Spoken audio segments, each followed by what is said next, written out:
ছেলে সন্তান খুব আদরের জিনিস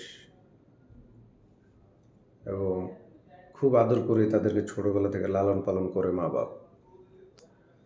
কিন্তু কি ছেলে সন্তান কেন হঠাৎ করে উগ্র মেজাজি হয়ে যায়, মা বাপের কথা শুনে না?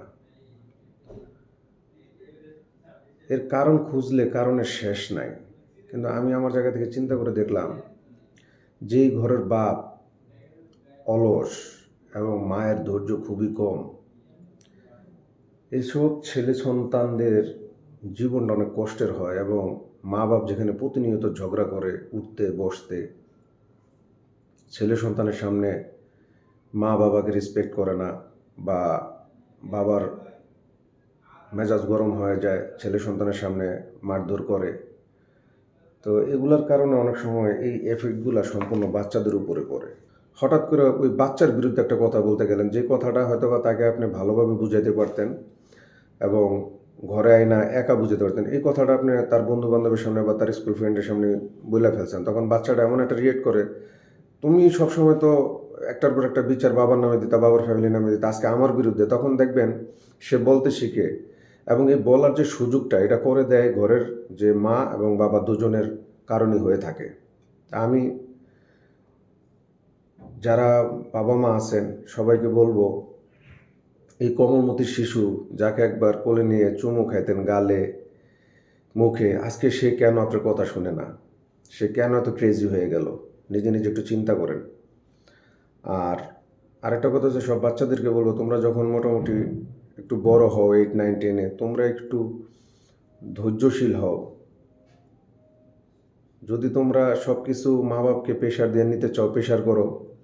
কিছু কিছু মা বাবা আছে তারাও অনেক হার্ড লাইনে চলে যায়, তখন কিন্তু কেউরই কিছু করার থাকে না। তোমাদের জীবন নিয়ে তোমরা মানে রাগারাগি করে হয়তো বা পথভ্রষ্ট হয়ে যাওয়ার সম্ভাবনা বেশি, কারণ দুনিয়া সম্বন্ধে তোমার আইডিয়া অনেক কম তোমাদের, এই বয়সের ছেলেপেলেরা বা মেয়েরা।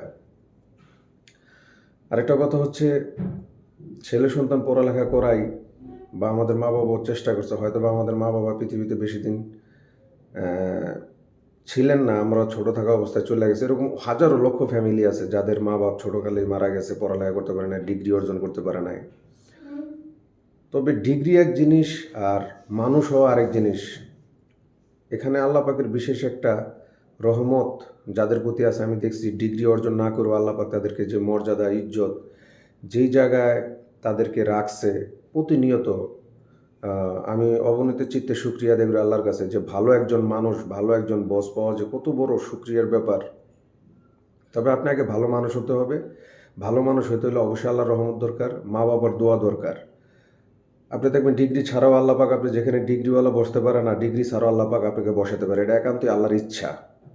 এখানে কেউর কোনো মানে যদি কেউ আর্গুমেন্ট করেন কীভাবে সম্ভব, আল্লাহ পাক ভালো একজন মানুষের মাধ্যমে আপনাকে রাইখা এবং ভালো একটা জায়গায় বসাতে পারে, এই ক্ষমতা আল্লাহ পাকের আছে। তবে হ্যাঁ, আমাদের সমাজে কিছু ভালো মানুষ আছে, কিছু ভালো মা বাবা আছে, তারা তাদের ছেলে সন্তানকে ওইভাবে গড়ে তুলছে এবং ছেলে সন্তানরাও মানুষের মতো মানুষ হয়েছে, সুশিক্ষায় শিক্ষিত হয়েছে। এখানে সম্পূর্ণ কর্তৃত্ব মায়ের। আমি কিছু কিছু সম্মান জানাই ওইসব মা বোনদের যারা ছেলে সন্তানের পিছনে অনেক সময় দিচ্ছে, অনেক কষ্ট করছে, তাদের বাপ খুব পরিশ্রমী ছিল, তাদের সংসারটা তারা এত স্যাক্রিফাইস করছে ছেলে সন্তানের জন্য, মানে অকল্পনীয়। আমার কিছু মানে জায়গায় পরিচিত আছে, আমি অনেক জায়গায় এক সময় চাকরি করতাম, তারপর লং একটা টাইম আমার এক মামা বলি বা একজন সুসন্তানের জননী বলি বা পিতা বলি, তাদের সাথে পরিচয় আজকে আমার অনেক বছর ধরে।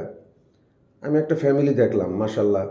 তো ওনাদের উসিলায় এরকম লোক যদি ঘরে ঘরে থাকে, আর ভালো মানুষ, বিশ্বস্ত মানুষ যদি এরকম জায়গায় পড়ে, আল্লাহ পাক তাকে শান্তিতে রাখে আমি দেখছি। তো ছেলে সন্তানের প্রতি উগ্র মেজাজ দেখাবেন না, মা বাবা ঝগড়া করবেন না, এবং সবচেয়ে কঠোর পরিশ্রম মা। মা যদি পরিশ্রমী হয়, ধৈর্যশীল হয়, সে সংসারটা সুন্দর হয়। আমি ওই গুণীজন যে জীবনকে এক হিসাবে ছেলে সন্তানের পিছিয়ে শেষ করে দিছে, তারা আজকে হয়তোবা সুখী, সুখ ভোগ করতেছে। এবং সৃষ্টিকর্তার এটা ইচ্ছা ছিল যে একটা সময় উনি যখন সুস্থ ছিল বা উনি যখন মানে চলাফেরা হাঁটাচলা করতে করতে আল্লাহ পাক তাকে দিয়ে পরিশ্রমটা করায় নিচ্ছে, আজকে ছেলে সন্তানরা মানুষের মতো মানুষ হয়েছে। সে এখন ঘরে যদি বসেও খায়, তাতে তার কোনো আছে না যে আমি অভাবে পুরা যাব, এখনো দূরাইতে হবে, আমার এখনো এদিক সেদিক দেখা করতে, কিচ্ছু না। আল্লাহ পাক ওনাকে শান্তিতে রাখছে। আমার পরিচিত এরকম আছে। তা আমি সবাইকে বলবো, সৃষ্টিকর্তার অবশ্যই শুকরিয়া আদায় করবেন। ছেলে সন্তানকে মানুষ করার জন্য সর্বোচ্চটুকু দিয়ে মা বাপ যে কষ্ট করে, সেই মা বাবার প্রতি আমি মেয়েদের বলবো শ্রদ্ধা ভক্তি জানাতে। আর আমি যে ভালো মানুষের সংস্পর্শ আল্লাহ পাক আমাকে পাওয়াইছে, আমি তাদের জন্য দোয়া করি। হয়তোবা তাদের জন্য আমি আজকে এইখানে বৈশা যেখানে এখন কথা বলতেছি, এটাও তার উসিলায়। আল্লাহ পাক ওনাদেরকে, ওনার ফ্যামিলিকে সুস্থ রাখুক। আমি এরকম একজন ভালো মা